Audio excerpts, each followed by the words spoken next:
Hey, everybody, this is Jake from the In Between the Lines podcast, where we talk about all sorts of sports and comings and goings and what's happening. But deep down inside, I am a hoop head. I love basketball. I've always loved basketball.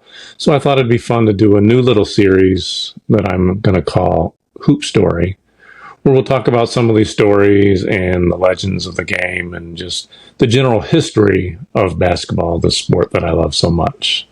So, welcome everybody. This is the first episode of Hoop Story.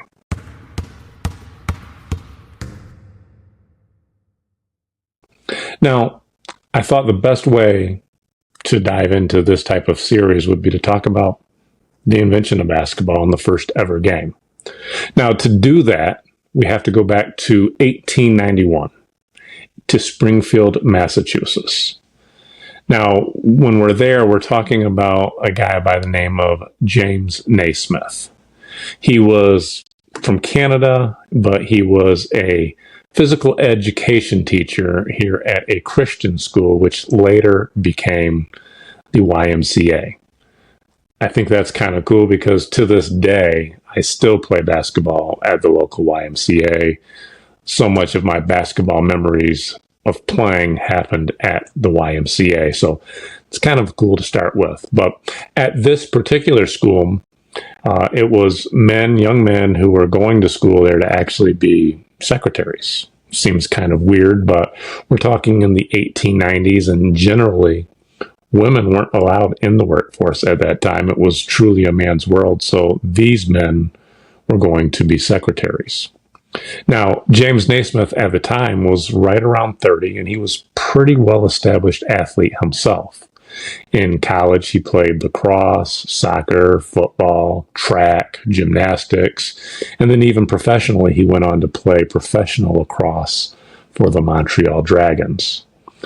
Now, the issue here at this school was we're dealing with some men in their early to mid-20s, and basically to stay fit at that time, basically they would play football in the fall, they would do baseball, track and field in the spring, but the issue was what to do in the wintertime. If you've ever been to Massachusetts in the winter there can be pretty harsh, and that generally meant that had to do all their physical activities and physical educations inside. Now, most of that would be things like calisthenics, tumbling, gymnastics, things like that. But there's no real competitive nature to anything like that, and the guys would get bored, and they would get a little restless. And so the head of the physical education department tasked Naismith with essentially creating some type of new competitive game that could be played indoors. And basically he gave him 2 weeks to do so. And they told him that if he was able to do this, this would be shared with all the other YMCAs. And so that's what he was in charge of doing. Now, there was some parameters about it. Like I said, it had to be something that didn't require a lot of equipment. They just basically didn't have money for equipment. They couldn't have gloves or rackets or sticks or anything like that. The other thing you have to keep in mind is we're talking about indoors, hard surfaces, walls, things like that. So tackling and things like that were kind of out of the question. So what James Naismith did at that time was, he kind of took some of the sports that he was familiar with, soccer, lacrosse, football, things like that, and he tried to kind of combine them together. And at first, it really didn't work. The guys hated it. They were bored with it. They didn't really understand. And it actually took him almost the full 2 weeks before he actually went to the drawing board and actually kind of cleaned the slate and started anew. One of the first things that he did was having to decide on what type of ball that they were going to use. He wanted a bigger size ball because he noticed that some of the smaller balls, like for baseball and tennis and things like that, required some sort of equipment. Ultimately, I think they used a soccer ball because of the softness of it. But that was the first step.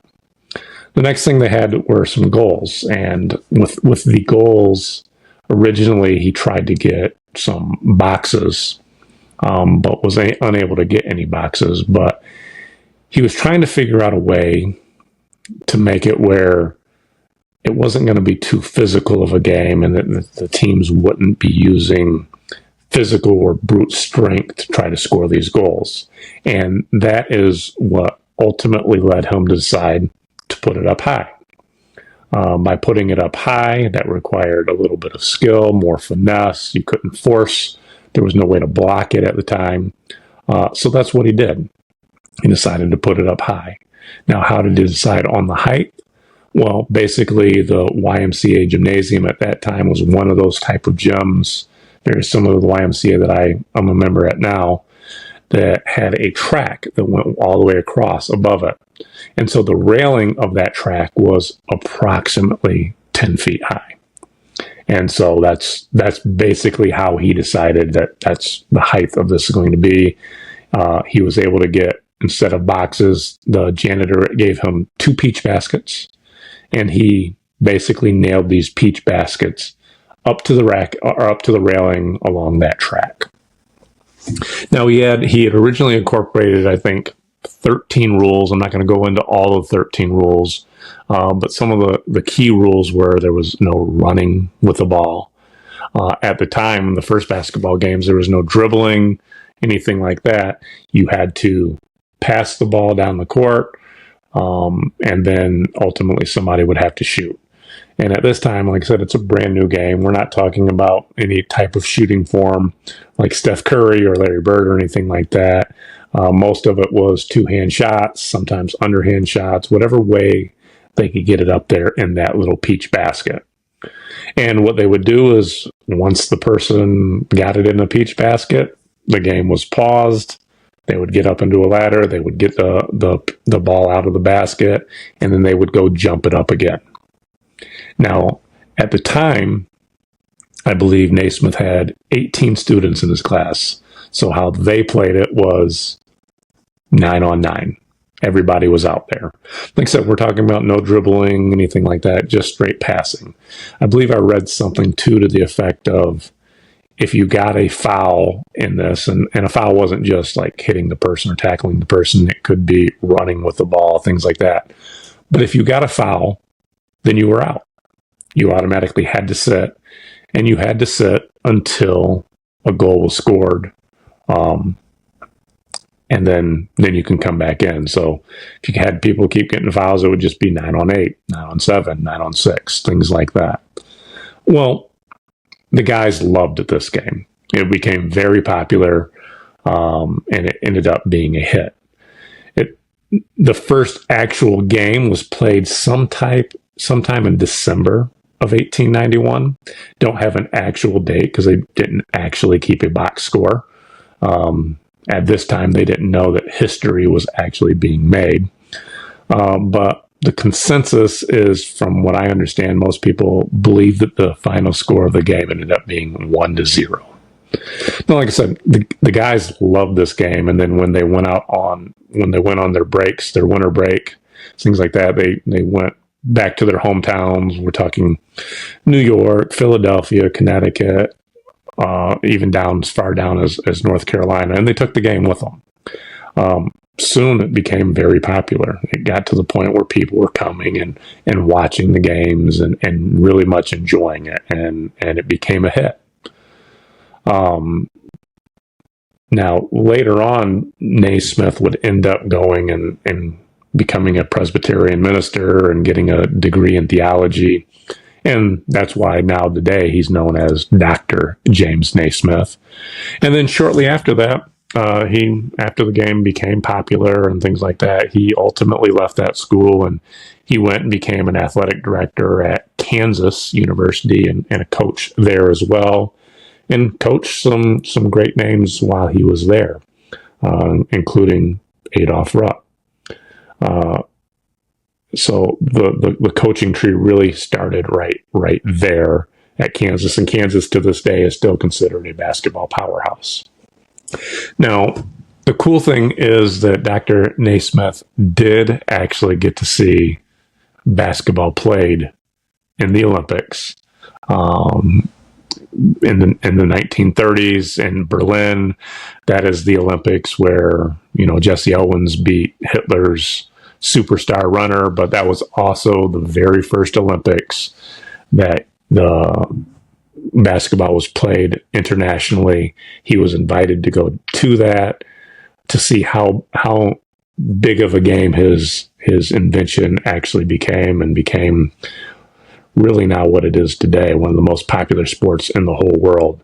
So a lot of credit has to be given to Dr. James Naismith. If you really think about it, at the time, I don't think they had any idea that this would become as big as it was. Ultimately, obviously, the rules have changed. I mean, obviously now there's dribbling, and it's not, the goal is not just nailed up to some track. We have real rims, real nets, things like that. So it's definitely evolved, but the absolute concept of what he created in that 2-week span in 1891 really just can't be thanked enough. So anybody that really truly loves this game, they should know how it was created, how important Dr. James Naismith was, and just thank you. Thank you, Dr. Naismith. Thank you for that. And thank you for creating this wonderful game that is played by millions of people around the world. Thank you so much. Hey, if you liked this episode, subscribe to the channel, leave some comments. I want to get into some more history, some more interesting stories, some more characters, just everything to do about basketball. Like I said, I love this sport, love this game. And it's just really enjoyable for me to get to talk about it, and even dive into some of the history that I didn't even know about. So thanks for watching. Like I said, subscribe, give this a like, and until next time.